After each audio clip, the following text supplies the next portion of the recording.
Sonu army classes से जुड़े हुए सभी टेक्निकल नौजवानों को मेरा यानी कि सोनू नागर का जय हिंद। तो फ्रेंड्स, जैसे कि एग्जाम बिल्कुल पास आती जा रही है तो हम ज़्यादा से ज़्यादा टेस्ट पेपर यहाँ पर सॉल्व करेंगे, क्योंकि टेस्ट पेपर जितने प्रैक्टिस हम करते जाएंगे हमारी एग्जाम की तैयारी भी उतने अच्छे से होती जाएगी। तो अभी तक आपको इसका जो एग्जाम का पैटर्न है वो तो बिल्कुल पता चल ही गया होगा कि हमारे जो 200 मार्क्स का पेपर होगा, 80 मार्क्स मिनिमम पासिंग है और 1 घंटे का ड्यूरेशन है। 60 मिनट मतलब 1 घंटे का यहाँ पर ड्यूरेशन है। और साथ ही 1/4 माइनस मार्किंग भी, माइनस मार्किंग आपको बहुत ध्यान रखना है, क्योंकि यहाँ पर माइनस मार्किंग भी देके रखिए। तो चलिए इस पेपर का हम सेक्शन ए शुरू करते हैं, जो कि है जनरल नॉलेज यानी कि जीके का है।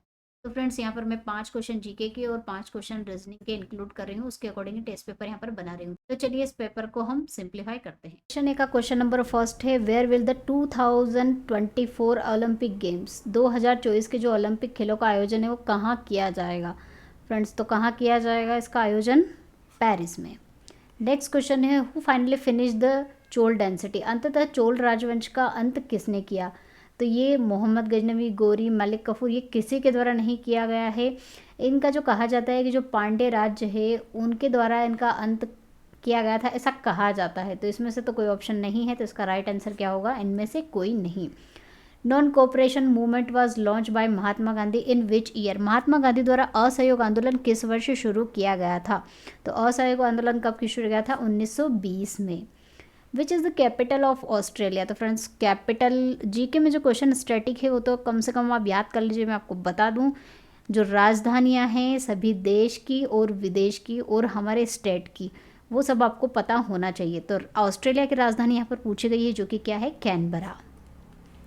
नेक्स्ट क्वेश्चन है, where is the Green Park stadium located, Green Park stadium कहाँ पर स्थित है। तो फ्रेंड्स, ये कहाँ पर? कानपुर में स्थित है।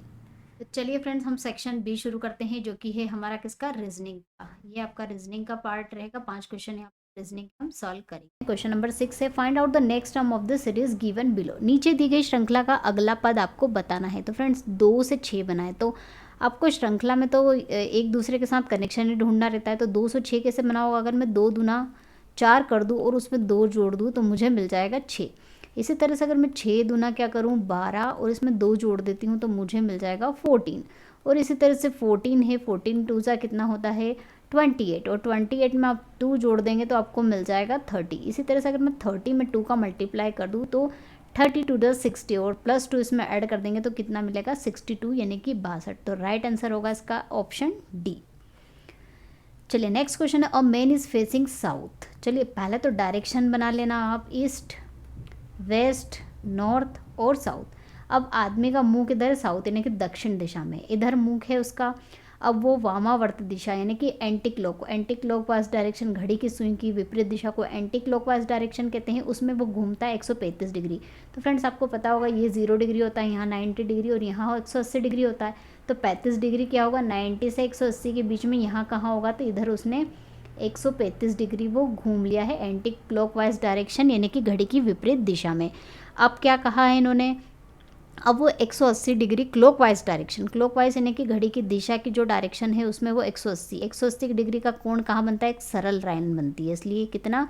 180 डिग्री का कोण घड़ी की दिशा में घूम जाएगा। अब कहा है which is the main facing now, अब आदमी का जो मुख है वो कौन सी दिशा में? तो इस दिशा में। अब ये कौन सी दिशा है? साउथ ईस्ट यानी कि दक्षिण पूर्व। तो इसका राइट आंसर होगा ऑप्शन डी।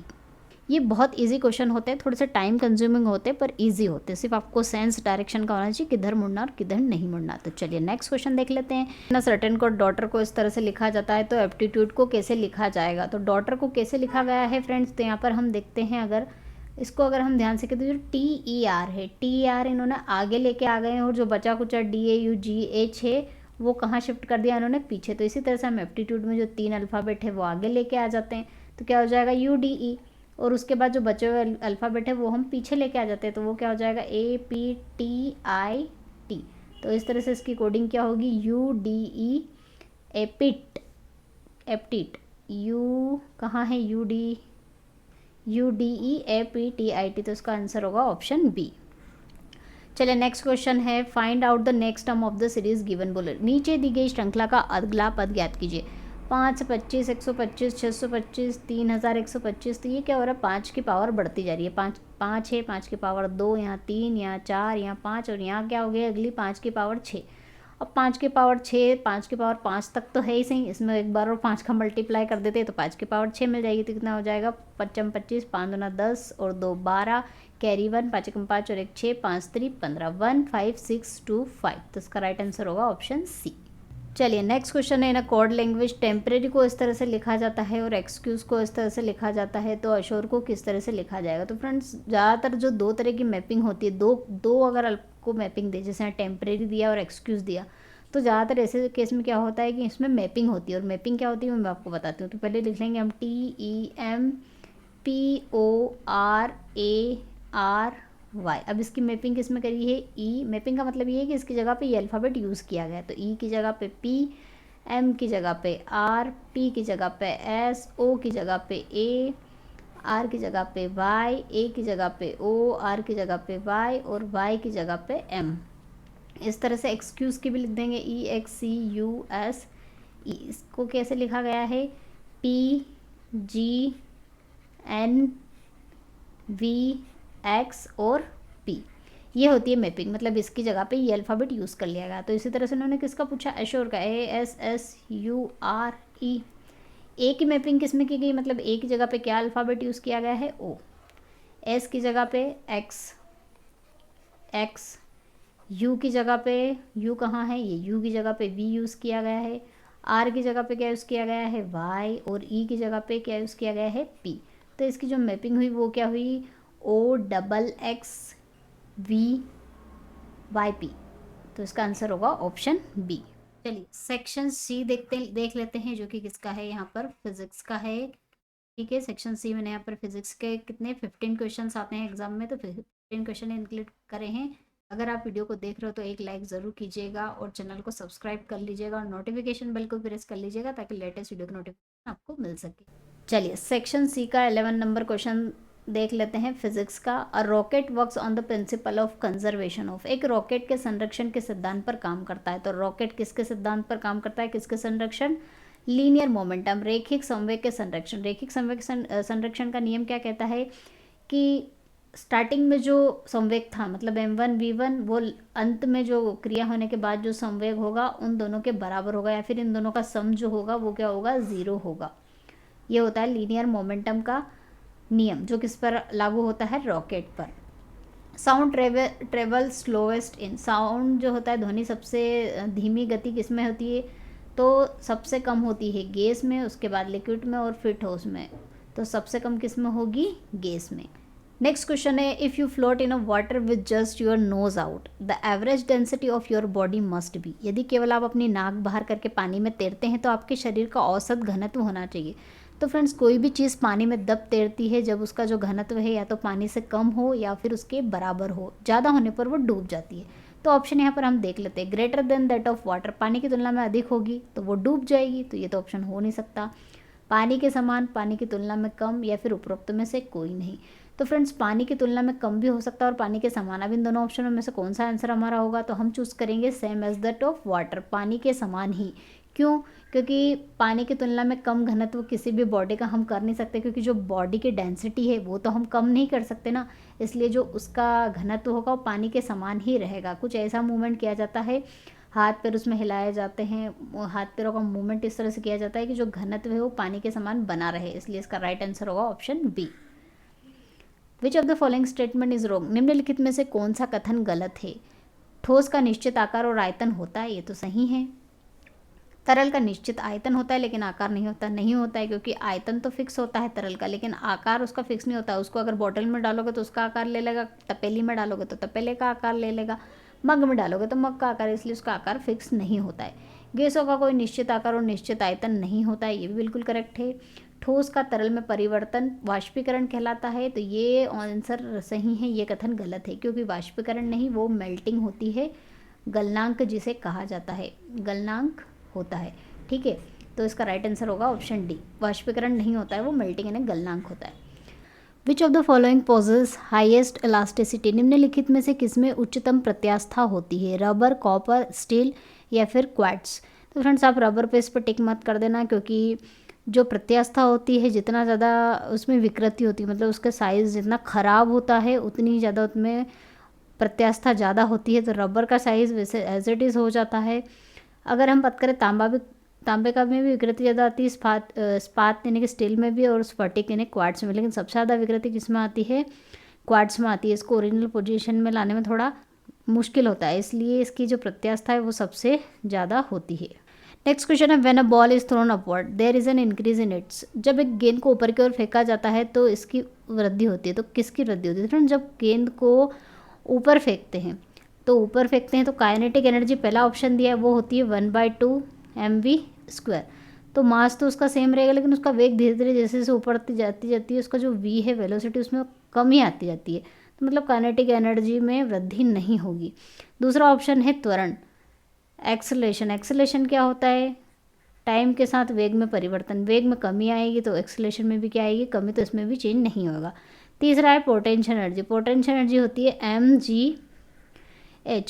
मास में कोई चेंज नहीं, देख लीजिए हाइट इसकी बढ़ती जा रही है और जी का मान ऊपर जाने पे क्या होता है? बढ़ता है, नीचे आने पे कम होता है। तो पोटेंशियल एनर्जी में क्या होगी? वृद्धि होगी। तो इसका राइट आंसर होगा potential energy. Electron revolve around the nucleus, इलेक्ट्रॉनों के नाभिक के चारों ओर घूमता है। तो नाभिक के चारों ओर घूमता है तो कोई सी भी चीज़ सर्कुलर पाथ में जब घूमती है तो उसके ऊपर कौन सा बल काम करता है? अभिकेंद्री बल काम करता है, जिसे बोलते हैं centrifugal force. All the bodies are large और small fall with the same. सभी बड़े या छोटे निकाय गिरते हैं तो उनमें क्या समान होता है? तो फ्रेंड्स क्या समान होता है? वेग की अगर हम बात करें तो वेग क्या होता है? वेग तो ऊपर से अगर नीचे गिराता जाएगा तो वेग में तो चेंज आता रहता है, वेग में कोई समान नहीं होता है। बल भी उनके ऊपर कोई समान नहीं होता है। संवेग की अगर हम बात करें तो m/v, वेग समान नहीं होगा तो संवेग भी समान नहीं होगा। तो उनमें सब में क्या समान होता है? त्वरण यानी कि acceleration. Force per unit area is equal to, force per unit area ये क्या होता है? किसका फॉर्मूला है? ये प्रेशर का यानी कि दाब का। वर्क पर यूनिट टाइम, अभी मैंने बताया किसका फॉर्मूला होता है? पावर यानी कि शक्ति का। The force of attraction between like molecules is called, समान अणुओं के बीच में लगने वाले आकर्षण बल को क्या कहते हैं? ससंजक यानी कि कोहेसिव फोर्स। और अपोजिट मॉलिक्यूल्स के बीच में लगने वाले बल को आसंजक बल कहा जाता है। The municipal community connects the street light in, नगर पालिका समिति स्ट्रीट लाइट को जोड़ती है। तो फ्रेंड्स स्ट्रीट लाइट को यहाँ पर क्वेश्चन बदल दिया गया है, मतलब थोड़ा चेंज करके पूछ लिया गया है कि म्यूनिसिपल जो नगर पालिका है वो स्ट्रीट लाइट को कैसे जोड़ती है। तो नगर पालिका हो या घर में हो, कोई से भी इंस्ट्रूमेंट जब लाइट से जोड़े जाते हैं तो उन्हें किस क्रम में जोड़ा जाता है? समांतर क्रम में। A body is moving along a circular path with constant speed, which of the following statement about it's true. एक पिंड स्थिर गति के साथ एक वृत्ताकार पथ पर चल रहा है तो इसकी गति के बारे में निम्नलिखित में से कौन सा कथन सत्य होगा? तो एक वृत्ताकार पाथ में अगर कोई भी वस्तु ट्रेवल करती है तो उसके लिए क्या क्या कथन सत्य होते हैं? क्या उसका त्वरण शून्य होता है? नहीं, उसका त्वरण बिल्कुल शून्य नहीं होता है। निकाय पर कोई बल कार्य नहीं करता, निकाय पर एक बल कार्य करता है, बहुत सारे बल कार्य करते हैं। सेंट्रीफ्यूगल फोर्स काम करता है। निकाय निरंतर वेग के साथ चलता है। निकाय की जो वेलोसिटी है वो कांस्टेंट नहीं होती है, वो चेंज होती रहती है। और ऑप्शन ए है निकाय पर कोई काम नहीं किया जाता। तो ये बिल्कुल कथन सत्य है, क्योंकि जो निकाय है उस पर कोई भी काम किया नहीं जाता है, उस पर कोई एक्सटर्नल फोर्स अप्लाई नहीं होता है, इसलिए उस पर कोई काम नहीं किया जाता है। What happened to the centripetal acceleration of a particle when its speed is double and angular velocity is half? किसी कण के अभिकेंद्रित त्वरण क्या होता है जब उसकी गति को दूना कर दिया जाए और कोणीय वेग को आधा कर दिया जाए? तो फ्रेंड्स जो अभिकेंद्रित त्वरण है उसके फॉर्मूले आपको याद होने होंगे। उसके 3 फॉर्मूले होते हैं, 3 अलग अलग फॉर्मूले होते हैं। पहला फॉर्मूला होता है रेखीय वेग डिवाइड बाय उसकी जो त्रिज्या है वो जिस पाथ में वो मूवमेंट कर रहा है, कोणीय वेग इंटू आर और कोणीय वेग इंटू रेखीय वेग। अब यहाँ पर क्वेश्चन किस किस बारे में पूछा गया है? स्पीड के बारे में, यानी कि वेग और एंगुलर वेलोसिटी। स्पीड डबल करोगे तो वेग भी क्या हो जाएगा? डबल हो जाएगा। और कोणीय वेग को आधा कर दिया ऐसा कहा है इनमें, तो इसके त्वरण में क्या परिवर्तन आएगा? तो ये कैंसिल आउट हो जाएगा और यहाँ से इसमें कोई परिवर्तन नहीं आएगा, मतलब जो पहले था एज इट इज़ ही रहेगा, तो इसलिए अपरिवर्तित रहता है। तो ये तीनों फॉर्मूले याद कर लीजिए कोणीय त्वरण के। अलग अलग कंडीशन में ये अलग अलग फॉर्मूला आप अप्लाई कर सकते हो अगर न्यूमेरिकल भी पूछे तो। Which will be easier to lift, जिसे उठाना आसान होगा। तो किसे उठाना आसान होगा? 1 किलो आयरन, 1 किलो आयरन में वज़न होता है। इसके कंपेयर में दूसरा दिया है शिथिल पंख, यानी कि जो हल्के पंख होते हैं 10 किलो के, उनको इसके कंपेरिजन में इसको उठाना आसान है। 1 किलो पानी के कंपैरिजन में इसे उठाना आसान है। किसी भी मामले में कोई अंतर नहीं होगा, नहीं अंतर तो होगा। तो राइट आंसर क्या होगा कि किसे उठाना आसान है? पंखों को। 10 किलो के पंखा आसानी से उठ जाते हैं क्योंकि इनका जो मास है, वेट है, वो कम होता है।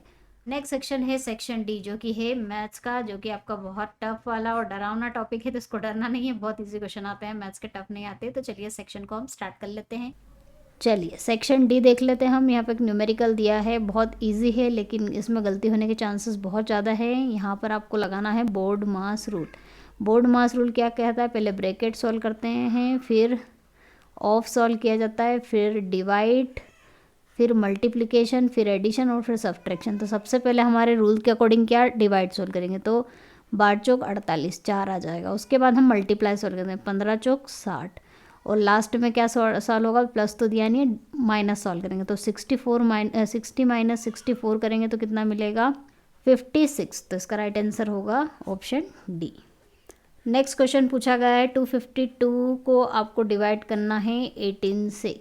तो इसके लिए आपको 18 का टेबल, कम से कम 1 से 20 तक के टेबल तो याद कर लीजिए नॉर्मली, और याद कर सकते हो, इतनी बड़ी बात नहीं है। 18 का टेबल करेंगे तो 18 एकम 18, और यहाँ पर 7 कर जाएगा, 72 बटेगा तो 18 चौक 72। तो इसका आंसर क्या होगा? 14।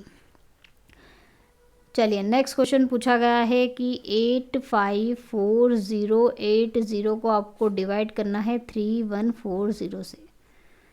तो इतने लंबे डिवाइड करना बहुत मुश्किल काम होता है, तो इसको डिवाइड करने की मैं ट्रिक बता देती हूँ। 0 से 0 यहाँ पे कैंसिल कर दिया, 85408 बचा है आपके पास, और 314। अब ये नंबर इतना बड़ा आपको डिवाइड करना है, तो आपको क्या करना होगा? फिर अगर ये डिवाइड हो रहा है तो इसको और डिवाइड कर देते हैं हम किससे? 2 1 ज़ा 2, 2 एकम 2, 2 5 ज़ा 10, 2 7 ज़ा 14, 2 4 ज़ा 8, 2 2 ज़ा 4, 2 7 ज़ा 14, 0 और 2 4 ज़ा 8। अब ये डिवाइड नहीं होगा तो इसको 157 से आपको डिवाइड करना पड़ेगा 42704 को। तो ये हो जाएगा कितने टाइम डिवाइड है? इसको 2 बार करेंगे तो 2 7 ज़ा 14, 15 दूना 30 और 1 31, 314। ये 2 टाइम हो जाएगा, 3 टाइम ज़्यादा बड़ा हो जाएगा, तो ये इसमें से माइनस कर देंगे तो 4 3 7 1, और ये 1, 113। अब ये 113 डिवाइड नहीं हो रहा है तो हम 0 यहाँ लिख लेंगे, और ये कितने टाइम डिवाइड हो जाएगा? 7 टाइम। 7 टाइम करेंगे तो कितना मिलेगा? 7 7 49, 7 5 35, 39, 7 एकम 7, और ये 10। ये हो जाएगा 1, ये हो जाएगा 4, और ये हो जाएगा 0। फिर आप यहाँ से इसको उठाइए, ये 4। अब कितने टाइम डिवाइड होगा ये? फिर 2 टाइम डिवाइड हो जाएगा, 3 1 4, 4 से 4, ये 0 और यहाँ पर ये 100। अब पॉइंट लगाना पड़ेगा, फिर एक 0 जाएगी, फिर ये जाएगा कितना? 6 टाइम। तो मतलब हमारा आंसर आ गया। अब हम आगे सॉल्व नहीं करेंगे, मेरे को आगे सॉल्व नहीं करना, मैं इसलिए नहीं कर रही हूँ, टाइम वेस्ट नहीं कर रही हूँ, क्योंकि इसका जो आंसर है लगभग हमारा इससे मिलता जुलता आ गया। ऑप्शन बी से आगे सॉल्व करना नहीं है, तो इसका राइट आंसर होगा ऑप्शन बी। चलिए नेक्स्ट क्वेश्चन देखते हैं। इन सारे नंबरों को जोड़ना है, तो कितना होगा? 7। ऐसा जोड़ना ठीक नहीं लगता तो मैं ऐसे 7 0 7 9 3 8 5 0 0 4 7 8 9 3। चलिए 7 3 10 और 18, कैरी 1, 9 और 1 10 18, 19 20 21 22 23, कैरी 2, 9 और 1 10 और 8 18 का 8, कैरी 1, 3 और 1 4, 9 और 4 13, 8 और 1 9, 9 3 4 8 3 8। तो इसका राइट आंसर होगा ऑप्शन ए। चलिए नेक्स्ट क्वेश्चन देखते हैं, बहुत इजी क्वेश्चन है। ये मिक्स फ्रैक्शन है, इस मिक्स फ्रैक्शन को आपको क्या करना है? पहले सॉल्व करना है। तो 9 दूना 18, और 18 में 7 जोड़ेंगे तो 25। तो 25 डिवाइड बाय 9, ये अंडर रूट में आए, ये 5 बाहर निकलेगा और ये 3, तो इसका आंसर होगा 5 डिवाइड बाय 3। नेक्स्ट क्वेश्चन है द कैरेक्टरिस्टिक ऑफ log 5.32। इसका जो पूर्णांश है वो आपको बताना। तो फ्रेंड पूर्णांश कैसे निकालते हैं? पॉइंट के पहले कितने नंबर है? 5। पॉइंट के पहले जो नंबर है पूर्णांक है वो कितना है? 1 नंबर है, मतलब ये 5 है, मतलब एक ही नंबर दिया हुआ। तो जो नंबर दिया हुआ, जितने नंबर दिए, जैसे यहाँ पर 1 नंबर दिया है दशमलव के पहले, तो वो 1 नंबर, अगर 2 होते तो यहाँ 2 लिखते, 3 होते तो 3 लिखते, और उसमें से आपको माइनस करना है 1।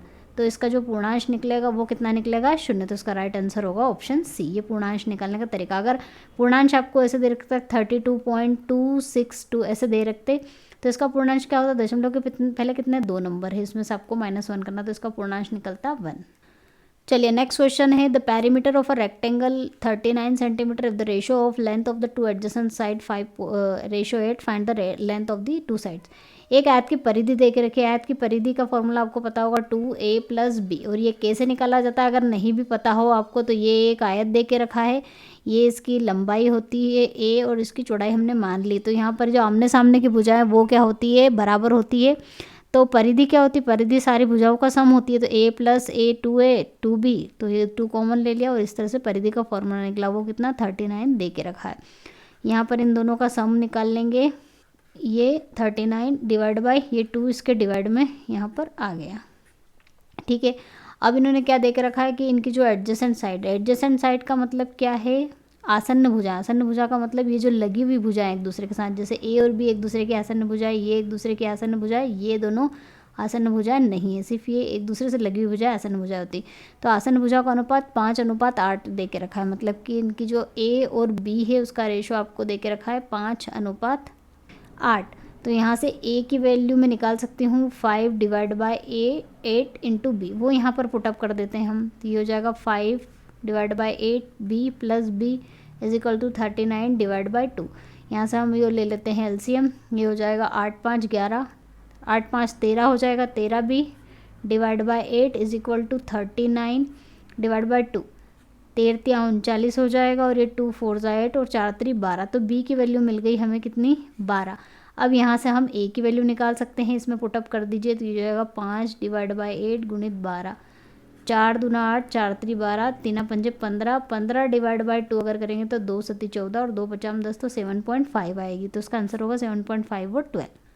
What is the value of cosec square 30 + sin square 45 cos square 60। अगर आपने लास्ट वीडियो मेरा ट्रिग्नोमेट्री का देखा होगा तो आप इस क्वेश्चन को बहुत इजीली कर पाओगे। cosec 30 की वैल्यू कितनी होती है, sin 30 की वैल्यू 1/2 होती है, तो इसका रिवर्स कर देंगे तो cosec की वैल्यू आ जाएगी। इसको डिप में समझना तो आप मेरा वो वीडियो ज़रूर देखिएगा, बहुत अच्छे से ट्रिग्नोमेट्री का मैंने उसमें क्वेश्चंस करवाए हैं, सारे कंसेप्ट आपके वहाँ पर क्लियर हो जाएंगे। अगर डाउट हो तो उस वीडियो को ज़रूर देखें। sin 45 की वैल्यू 1/√2 होती है, इसका स्क्वायर करेंगे। cos 60 कितना होता है, √3 डिवाइड बाय 2। cos 60 होता है 1/2, इसका स्क्वायर कर देंगे तो यहाँ से निकले 4, यहाँ से 2 और यहाँ से 1/4। एलसीएम 4 आएगा, ये हो जाएगा 4 4 16, 2 और 1, 16 17 18 और 1 19, 19 डिवाइड बाय 4 इसका आंसर आएगा। चलिए नेक्स्ट क्वेश्चन है, if the surface area of a sphere 616 centimetre square, what will be the diameter of sphere. यदि गोले का पृष्ठीय क्षेत्रफल इतना, गोले के पृष्ठीय क्षेत्रफल का फॉर्मूला आपको याद होना चाहिए, कितना होता है 4πr²। अब इसकी वैल्यू कितनी 616 दे के रखिए। तो आपसे क्या पूछा है, व्यास यानी कि डी पूछा है, जो कि क्या होता है त्रिज्या का दुगना। तो त्रिज्या निकल जाएगी, तो यहाँ से व्यास इसीलिए हम निकालेंगे, तो यहाँ से त्रिज्या निकाल लेते हैं। वैल्यू रखेंगे 4 22/7 इंटू r² = 616, 11 दूना 22, 11 पंजे 55, 11 छंग 66, और ये हो जाएगा 4 एकम 4, 4 चौक 16, 2 एकम 2 और 2 सती 14।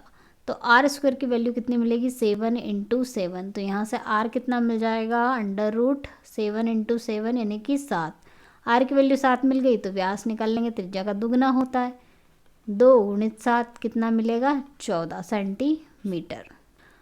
What are the values of root of the equation. ये इक्वेशन दे के रखी है, इसके आपको रूट बताना है। तो इक्वेशन के रूट कैसे निकाले जाते हैं फ्रेंड्स, इन दोनों का पहले मल्टीप्लाई कर दीजिए, तो कितना आएगा 5 दूना 10, मतलब गुणा करने पे 10 आना चाहिए, जोड़ने घटाने पे 7 आना चाहिए, ऐसे 2 नंबर आपको ढूंढना है। तो ये तो मैंने एज इट इज़ लिख दिया।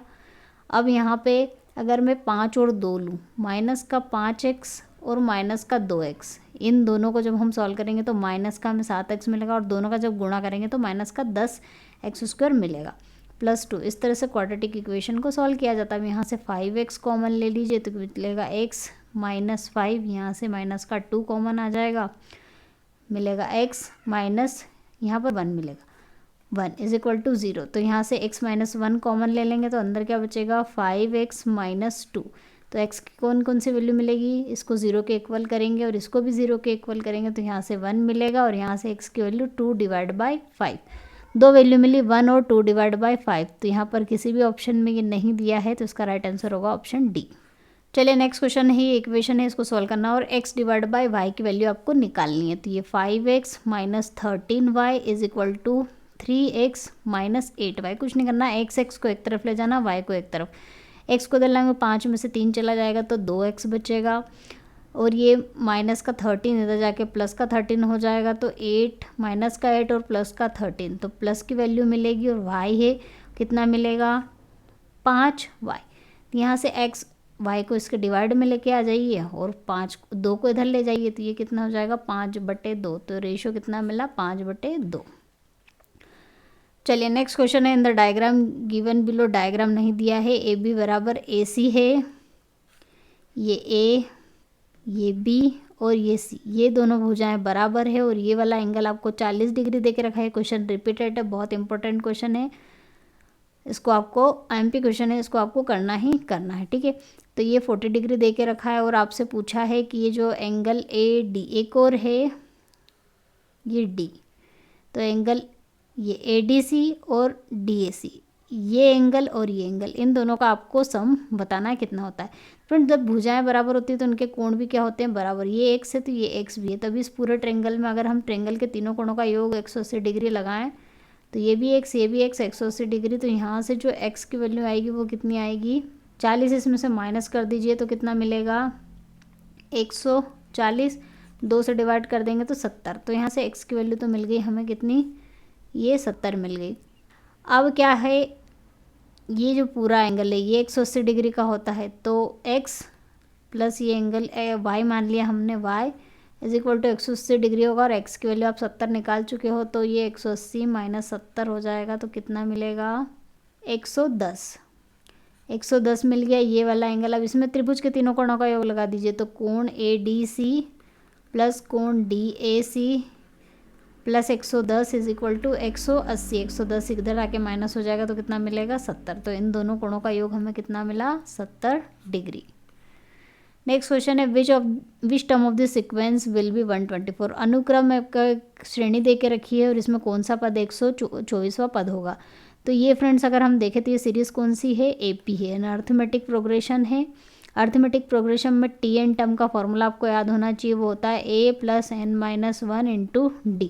A क्या होता है पहला वाला नंबर, n क्या होता है कितने नंबर हमें नहीं पता है, सीरीज़ कहाँ ख़त्म हो रही है इसलिए n हमें पता नहीं है, एज इट इज़ लिख देते। D क्या होता है डिफरेंस, 9 में से 4 जाएगा तो 5, 14 में से 9 जाएगा तो 5, तो डिफरेंस कितना आ रहा है 5। मतलब हर बार डिफरेंस अगर सेम आता है पिछले वाले नंबर में से इस वाले नंबर को माइनस करने पर तो वो होती है AP, 5 का डिफरेंस आ रहा है। और TN टर्म मतलब 124वां पद आपको बताना, तो ये 124, ये के माइनस हो जाएगा 120, 5 आके डिवाइड हो जाएगा यहाँ पर n - 1, 5 दूना 10, 5 को 20, 24 और ये 1 इधर आके प्लस हो जाएगा तो n की वैल्यू मिलेगी हमें कितनी 25। तो कितना कौन सा पद है 124 वाला 25वां पद। नेक्स्ट क्वेश्चन है, थीटा = 60 डिग्री हो तो what is the value of sine theta. तो साइन थीटा मतलब साइन 60 डिग्री की वैल्यू कितनी होती है √3/2। टेबल अगर आपने अभी तक याद कर लिया हो तो इसका आंसर होगा ऑप्शन बी।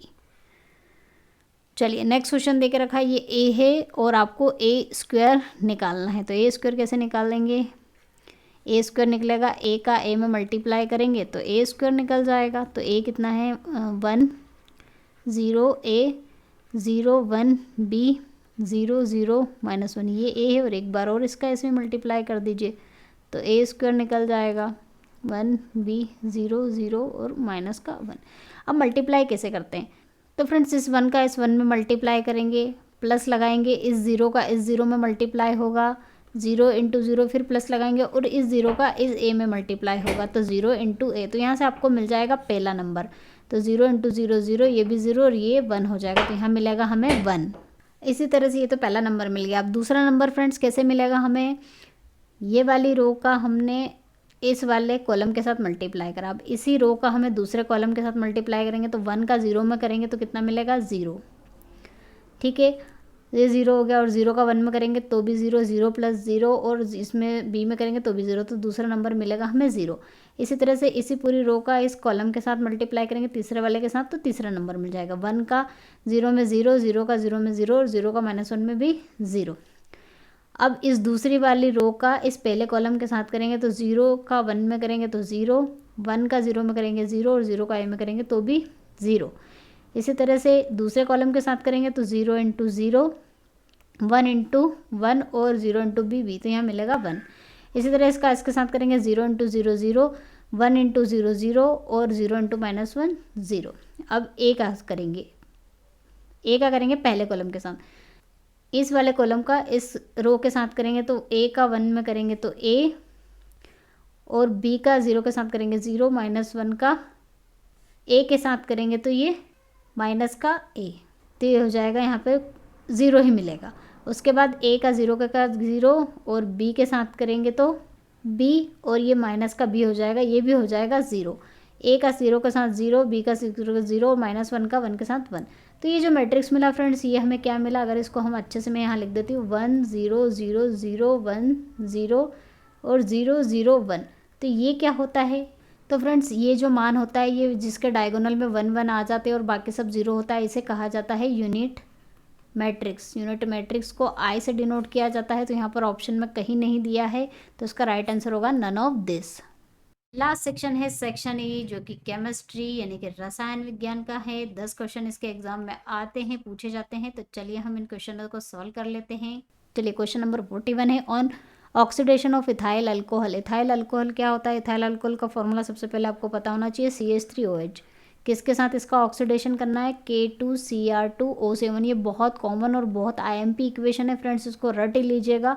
इसके साथ जब इसकी रिएक्शन होती है तो आपको क्या मिलता है, CH3COOH, और ये किसका फॉर्मूला होता है, एसेटिक एसिड का। तो क्या बनता है फ्रेंड्स, एसेटिक एसिड, एसिटिक अम्ल बनता है, CH3COOH। इसका नाम भी आपको याद कर लेना।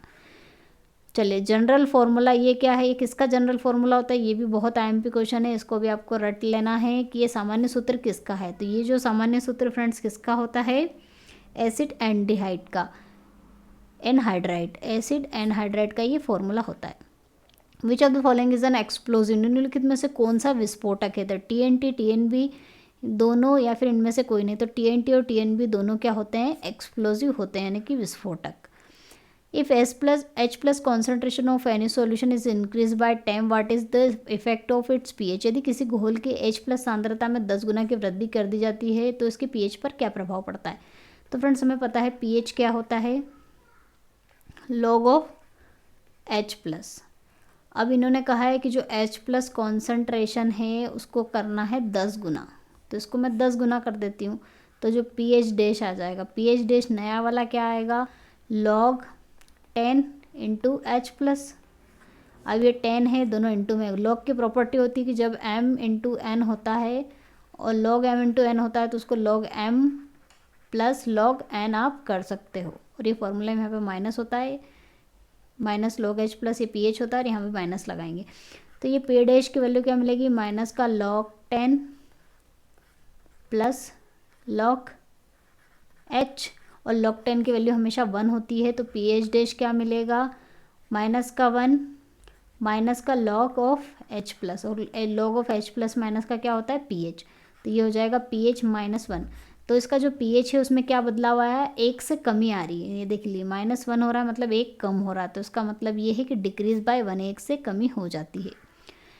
नेक्स्ट क्वेश्चन है, which of the following shows the maximum hydrogen bonding, निम्नलिखित में से कौन सा अधिकतम हाइड्रोजन बंध दर्शाता है, तो HF जो है सबसे अधिकतम हाइड्रोजन बंध दर्शाता है, ये जो है सबसे ज़्यादा बॉन्डिंग करने में रहता है फ्लोरीन।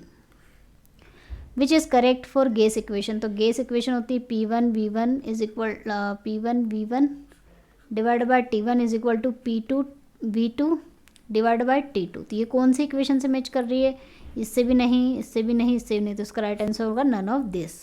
आइसोटोनिक सॉल्यूशन है सेम, आइसोटोनिक विलयन में क्या समानता होती है, क्या समान होता है, तो उनकी जो मोलर सांद्रता यानी मोलर कॉन्सेंट्रेशन वो क्या होता है, सेम होता है।